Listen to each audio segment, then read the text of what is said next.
தமிழ்நாட்டின் தேசிய நெடுஞ்சாலைகளில் உள்ள 82 சுங்கச்சாவடிகளில் 78 சுங்கச்சாவடிகளில் கட்டணம் வசூலிக்கப்படுகிறது. அவற்றில் 40 சுங்கச்சாவடிகளில் கடந்த ஏப்ரல் மாதம் ரூபாய் 25 வரை சுங்க கட்டணம் உயர்த்தப்பட்டது. மீதமுள்ள 38 சுங்கச்சாவடிகளில் தேசிய நெடுஞ்சாலைகள் ஆணையம் நேற்று கட்டண உயர்வை அறிவித்துள்ளது. 2008ஆம் ஆண்டு தேசிய நெடுஞ்சாலைகள் விதிகளின் அடிப்படையில் தான் கட்டணம் உயர்த்தப்படுகிறது என்பது என்னவோ உண்மை. ஆனால் பாட்டாளி மக்கள் கட்சி தலைவர் மருத்துவர் அன்புமணி ராமதாஸ் கூறுவது போல கட்டண வசூலிலும் கட்டண உயர்விலும் வெளிப்படைத்தன்மை இல்லை என்பதை சுட்டிக்காட்டாமல் இருக்க முடியவில்லை. சாலை அமைப்பதற்கான செலவு எவ்வளவு, கட்டண வசூல் மூலம் பெறப்பட்டிருக்கும் தொகை எவ்வளவு என்பன உள்ளிட்ட எந்த விவரமும் வெளியிடப்படாமல் காலவரையின்றி சுங்க கட்டணம் தேசிய நெடுஞ்சாலை ஆணையத்தால் வசூலிக்கப்படுகிறது என்பதையும் சுட்டிக்காட்ட தோன்றுகிறது. தேசிய நெடுஞ்சாலைகளில் 60 கிலோமீட்டருக்கு ஒரு சுங்கச்சாவடி தான் இருக்க வேண்டும் என்பது விதி.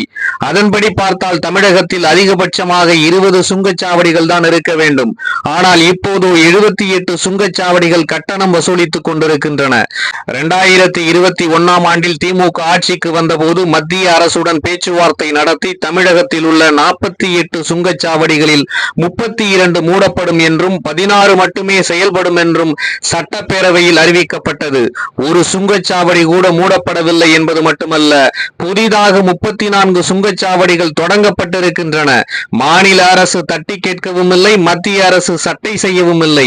3 ஆண்டுகளுக்கு முன்பு 60 கிலோமீட்டருக்கு ஒரு சுங்கச்சாவடி தான் இருக்க வேண்டும் என்கிற விதியின் அடிப்படையில் கூடுதலாக உள்ள சுங்கச்சாவடிகள் அகற்றப்படும் என்று மத்திய அரசு அறிவித்தது. தமிழ்நாடு அரசு மட்டுமல்ல, மத்திய அரசும் சுங்கச்சாவடி கட்டண பிரச்சனையில் மக்களை ஏமாற்றுகிறது.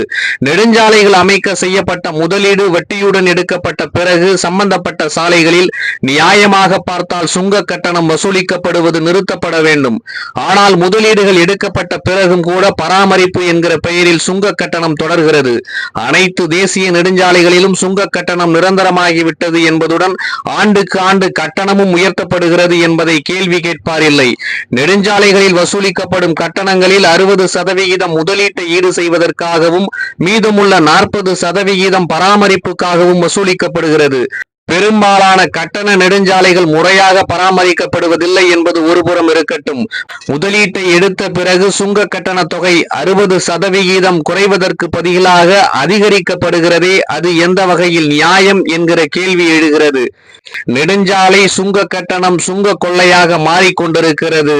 மத்திய மாநில அரசுகள் இந்த கொள்கையை அங்கீகரித்து ஊக்குவிப்பது மக்கள் விரோத போக்கு.